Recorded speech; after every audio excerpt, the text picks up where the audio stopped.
Hi yo, it's Rudy here. See how bad the hair is? I've had a hat on. Try not to laugh. Hey.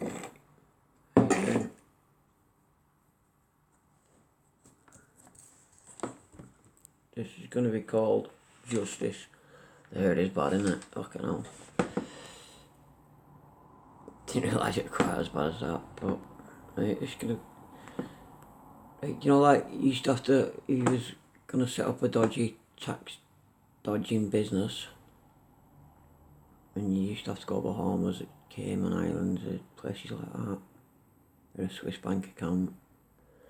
We don't need any of that anymore. You can just register company's house, give a fictitious name, and launder away.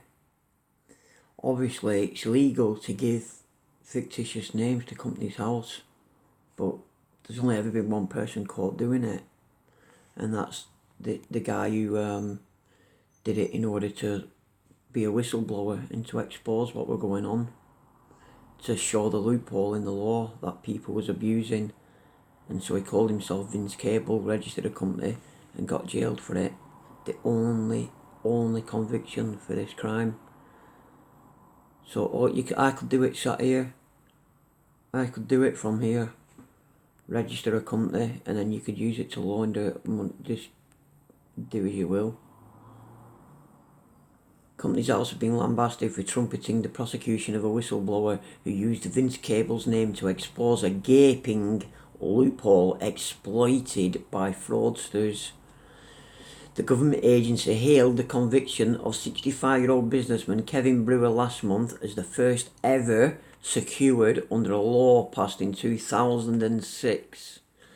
So 2006, and the only person who's been prosecuted is a person who's trying to who did it as to show an exemplar, to draw attention to what was happening.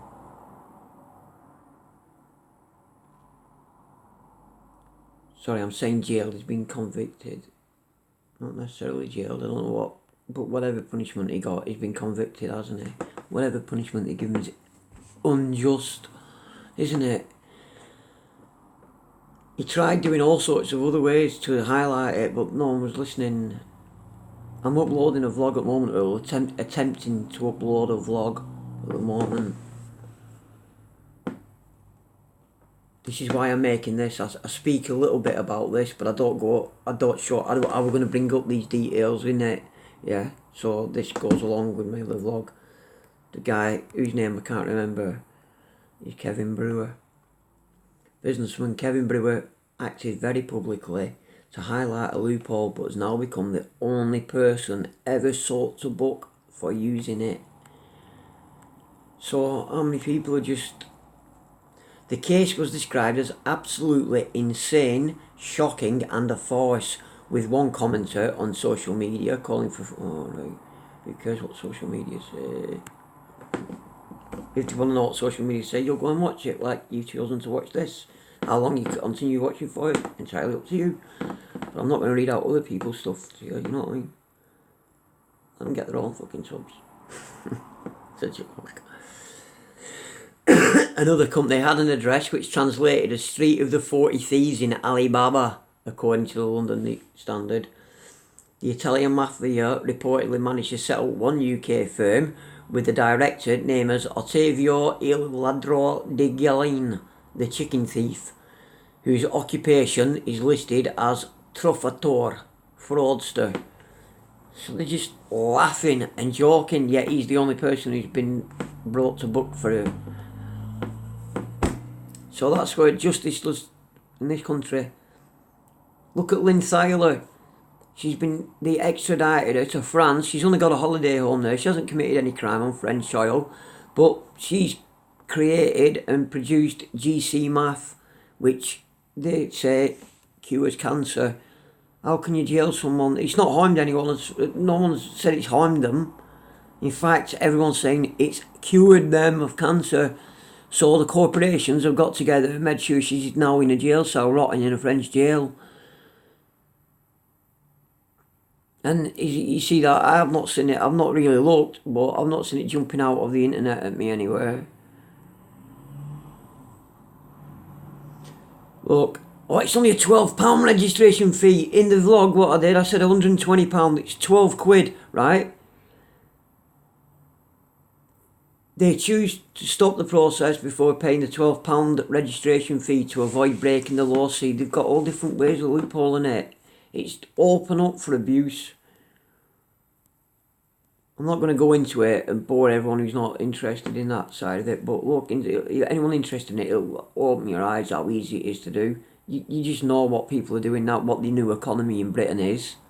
We don't make anything anymore, do we? Apart from odd bespoke stuff to sell to countries who've already got money. We don't make anything that anybody needs anymore, apart from fringe stuff, what big corporations own anyway.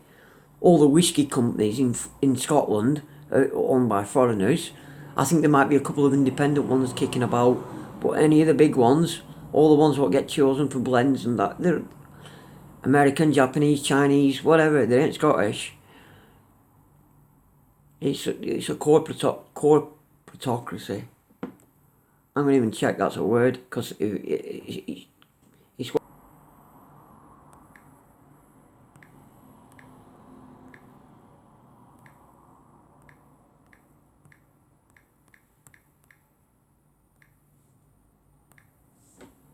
oh, there's a word underneath it. I had it.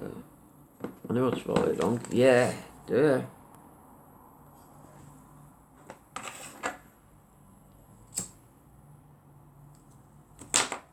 From corporate and Greek Romanized domination, short form corporocracy is a recent term used to refer to an economic and political system controlled by corporations or corporate interests.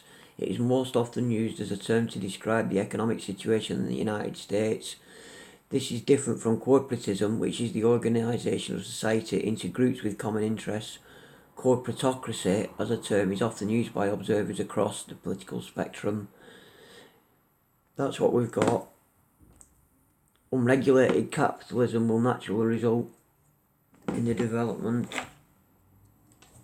of corporate monopolies, such as in the Gilded Age in the United States, blah blah blah. That's what we're getting back to.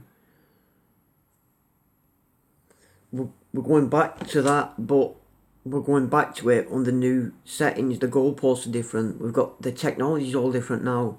It's not like it was back then. Back then, for anything to work then, they needed the human input. They needed lots of human labour. Now they don't. And that's all I've got to say about that.